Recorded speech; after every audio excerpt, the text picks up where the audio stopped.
Welcome to Democracy Now!, democracynow.org, The War and Peace Report. I'm Amy Goodman. Israeli forces killed at least 9 Palestinians in a raid in the occupied West Bank city of Nablus. 100 others were reported injured. It's the latest fatal attack by Israel, which has killed at least 60 Palestinians, including 13 children, since the start of the year. 16-year-old Montazer al-Shawa died Monday, 2 weeks after he was shot in the head by Israeli forces. Meanwhile, the UN has called on Israel to pause plans to gut the judiciary. The move by Prime Minister Benjamin Netanyahu's extreme right government has triggered 2 months of mass protests. This comes after the UN Security Council unanimously approved a statement of opposition to Israel's illegal expansion of settlements Monday. It's the first time in over 6 years the U.S. has agreed to a rebuke of Israel, though advocates denounce the watered-down, non-binding statement in place of a more consequential resolution. Russia's President Vladimir Putin and Foreign Minister Sergei Lavrov met with top Chinese diplomat Wang Yi in Moscow. This comes after Russia announced its withdrawal from the New START nuclear arms control treaty, and as Beijing seeks to play a larger role in ending the year-long war in Ukraine. The Wall Street Journal reports Chinese President Xi Jinping plans to visit Moscow for a summit in the coming months. Meanwhile, President Biden delivered a speech in Warsaw, Poland, Tuesday, following his visit to Ukraine. Kyiv stands proud, it stands tall, and most important, it stands free. Brutality will never grind down the will of the free, and Ukraine will never be a victory for Russia. In Ukraine, Russian rockets killed 6 people at a bus station in Kherson on Tuesday. The UN said at least 8,000 civilians have been confirmed killed since the start of the war, but that the true death toll is likely thousands higher.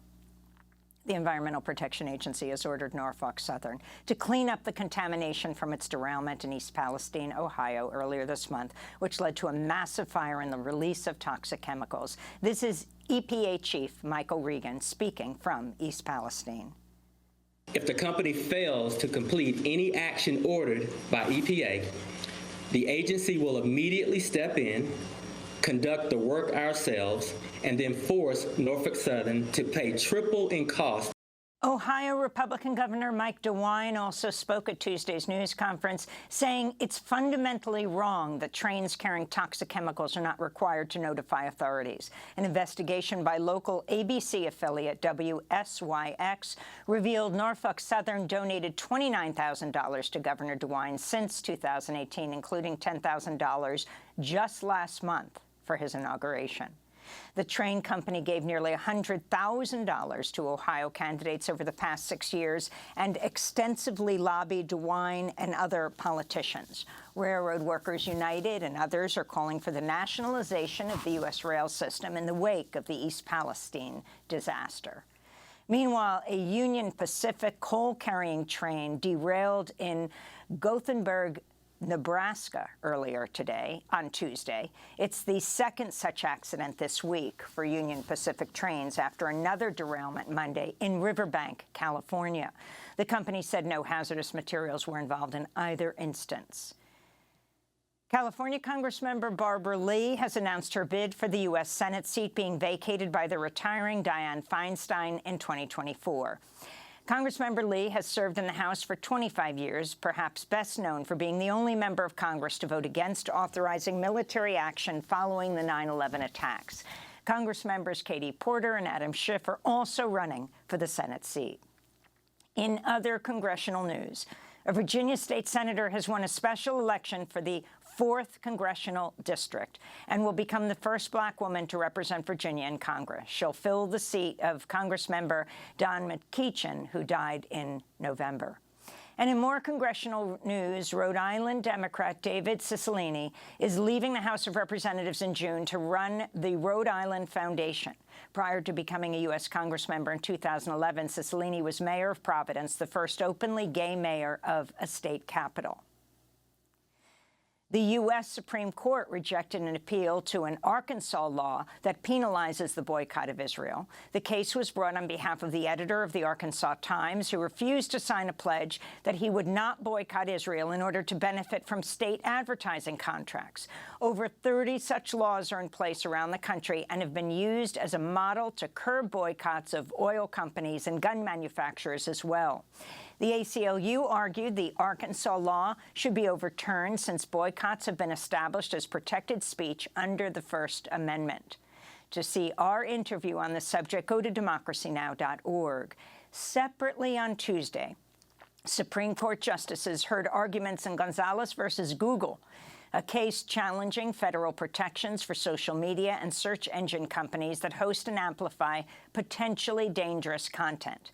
The plaintiff argues YouTube, which is owned by Google, bears responsibility in the death of Noemi Gonzalez, a U.S. citizen who was killed in the Paris 2015 terror attack because it recommended ISIS recruitment videos on its platform. The justices, however, seemed unlikely to reverse decades of status quo in legal protection for the tech companies.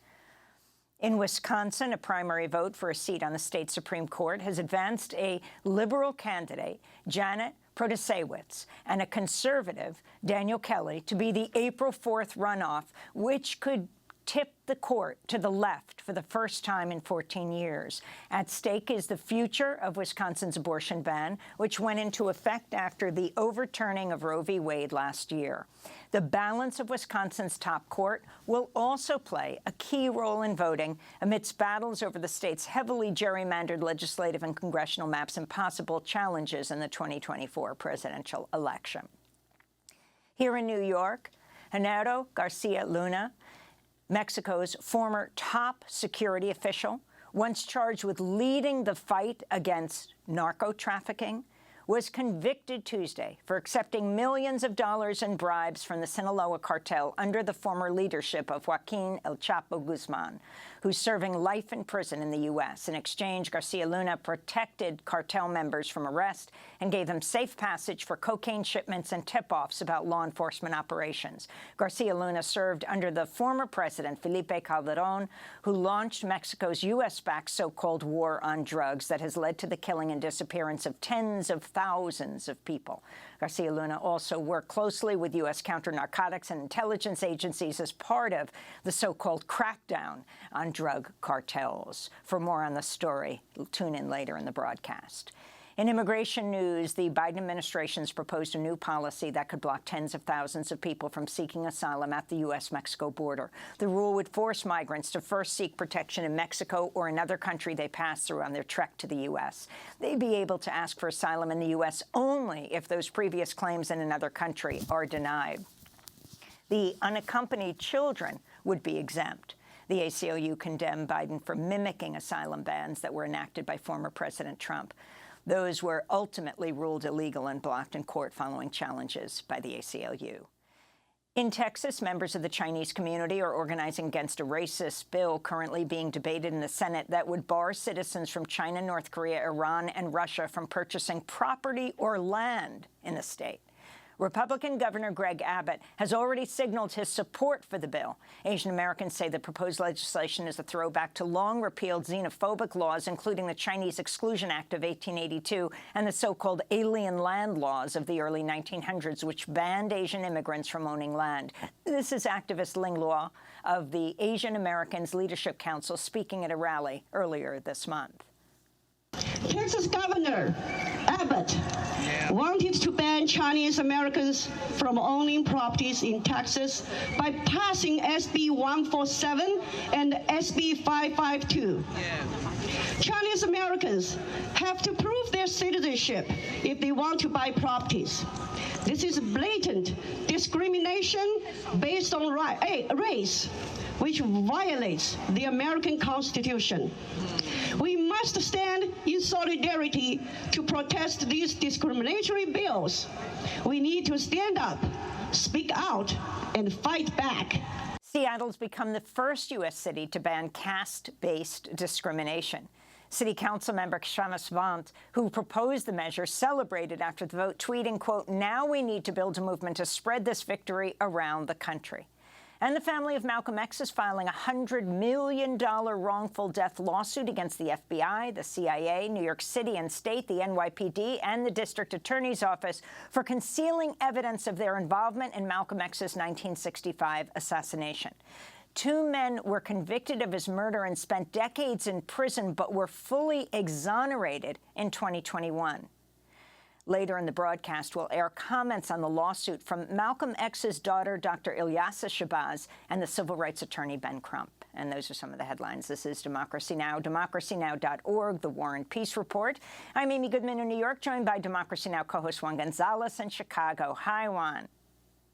Hi, Amy, and welcome to all of our listeners and viewers across the country and around the world.